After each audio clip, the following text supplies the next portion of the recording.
Sneakers are getting backdoored like Tiana Trump. Well, not like that. Look, guys, he changed it to some shorts just for me. No, this isn't that type of video. If you're expecting that, you are definitely on the wrong website. You need to go to the Corn Hub immediately, bro. What I'm talking about is how people get access to sneakers unfairly. They get early access before anybody else gets a pair, and the whole game's just a big old facade. You see, what backdooring has done is has increased the level of distrust in an already broken sneaker community. Backdooring prioritizes status over passion. Those who have the most clout get access to sneakers before anybody else, and it makes the whole sneaker game based off who you know rather what you're willing to do. So most of you confused folk are probably asking, what is backdooring? Now put that bottle of lotion down, put that towel and sock back up, and let me explain what this process actually is. And where is the great Snoop D-O double G? It ain't no fun unless the homies can get some. Backdooring is simply allowing your friends and family, other people that you know, to get early access to sneakers before anybody else can get them. Imagine if there are 200,000 pairs of sneakers releasing and you already dedicate, I don't know, 170,000 pairs to XYZ people, you know, the celebrities, the content creators, the resellers. You already break off a couple of pieces of bread to those guys and say, yo, homie, you can go ahead and get access to these sneakers too. This is usually done to generate hype and exclusivity, right? When you see somebody have access to a sneaker a few days before it releases, or hell, even sometimes as many months before a sneaker releases, oftentimes this practice is done to announce that sneaker is releasing, because you'll see somebody with a pair, they're generating hype, they're generating this feeling of exclusivity because they have something that you don't, and it increases the value off rip because you see XYZ personality with the sneaker in hand. And in its nature, this isn't an unfair practice, and it's base thought, you know what I'm saying? Like, this is done all the time. This is how companies market stuff all the time. You see it with video games. Certain content creators get access to a video game before anybody else does. They're allowed to play through it, and they're allowed to give you their honest thoughts about it, let you know about the game, they get exclusive details, and this gets you interested in certain people and certain games well before they come out. Even with the Yeezy 1050s, Offset got a pair before anybody did. Hell, I think he was one of the few people that actually has the damn sneaker, but still, right? You saw a rapper with those sneakers, you got interested in them, he was able to pull off a good fit with them, all in all, well and dandy. So in theory and concept, backdooring is a marketing technique. It's used to create a little bit of intrigue about a sneaker. Now, how has this practice corrupted itself into being something that is destroying the sneaker game? Well, here's the difference between video games and sneakers. When this backdooring practice happens with video games, it's done to create hype and allow the sales to increase once the game releases, because guess what? Anybody that wants to play a video game can play it as long as they're willing to purchase the video game. There is an infinite amount of copies to be sold, right? Especially with this digital era, you just simply download a game, play it, participate, boom, you got it. However, with sneakers, there is a limited quantity of the number of sneakers that are to be sold and released. And when this backdooring process is added into the formula, like I said earlier, there may be 200,000 pairs of a sneaker released, but in reality, there's only 30,000 pairs available to the general market because 100,000 of those pairs have already been dedicated to XYZ people. Simply put, this gatekeeps the general consumer from enjoying the product. They don't have the status necessary to get access to a sneaker early on. You see, sneaker backdooring creates this illusion that everybody has a fair chance at getting a sneaker, when in reality,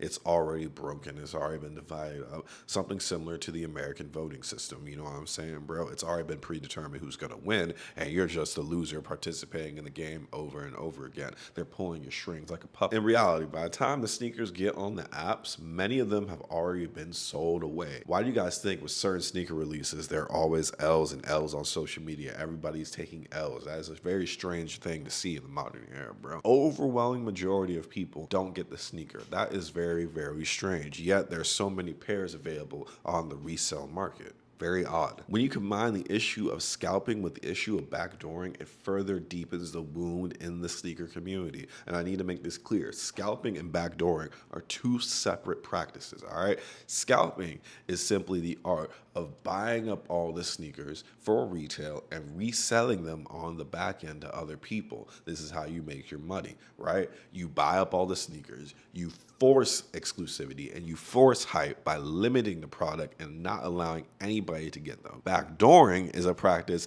in which you ensure that certain people get the sneaker, but you sell a few pairs off, all right? So the difference between these two is backdooring is you just give out the sneakers for a retail price, you allow people to buy them, you don't charge them any extra, they're already been given out, you know what I'm saying? Scalping is I'm just gonna force a change and I'm gonna force a feeling and I'm going to quadruple the price of the product just simply because I'm the only person that has access to it. Now, do some scalpers get backdoor pairs? Yes, but the people who get backdoor pairs may not necessarily be reselling them. Does that make sense to y'all? Now, the commonality between backdooring and scalping is that they both skyrocket the retail and resale prices of sneakers. They are very bad for the sneaker economy. And something particularly wrong with backdooring is that it forces consumers to look ahead instead of addressing the problems that lie right in front of them. You see, what keeps people from realizing that many of the pairs get backdoored is the constant newness of sneakers. Once a sneaker is released, we're already looking at the next sneaker to release later in the month.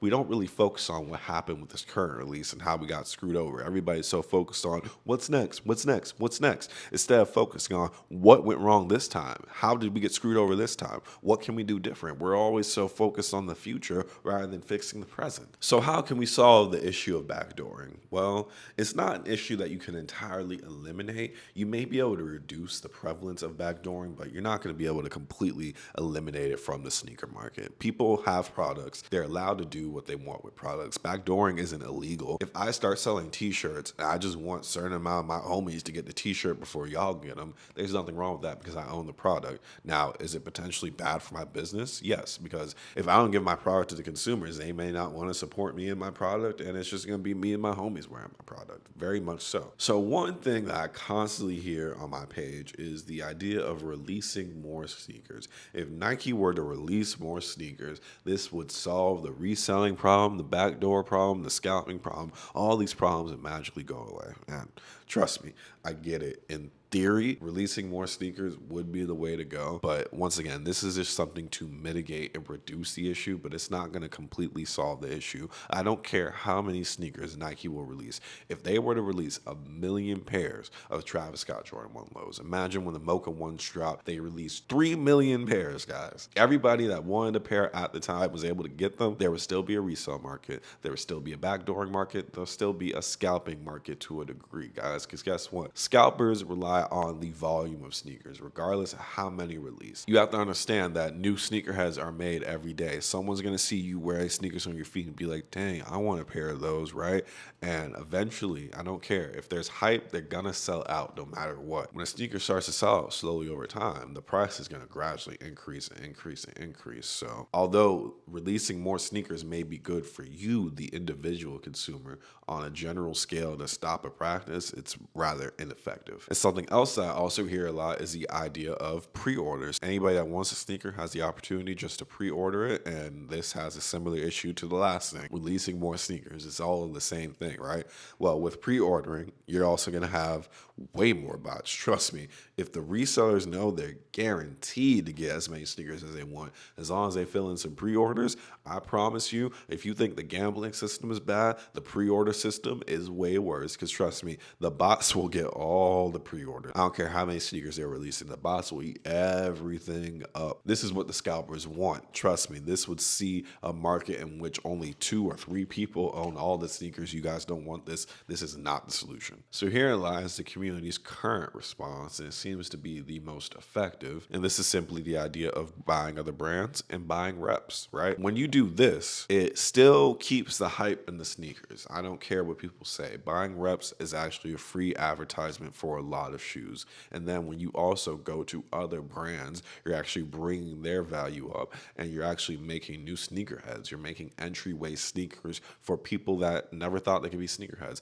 That's what New Balance has done for a lot of people. They're fashionable, they're fresh, they look like other hype sneakers, and they're only like $150, and the resellers haven't gotten to them yet. So this is a great way for those people to be introduced into the sneaker game. Now, does it directly affect the backdooring process? No, because people are still going to do what they want with the retail pairs at the end of the day, but this is a good way for you, the individual consumer, to get what you want. I guess the point I'm trying to make is we can't really control what other people do. We can only control what we do and what's best for ourselves, and you have to figure out what you can do. You're not in control of how many sneakers release. You're not in control of how many pre-orders are available, but you are in control of what you choose to spend your money on. And the way you spend your money says a lot to these companies and a lot to the people that make these purchasing decisions. You have a voice. Learn how to use it, people.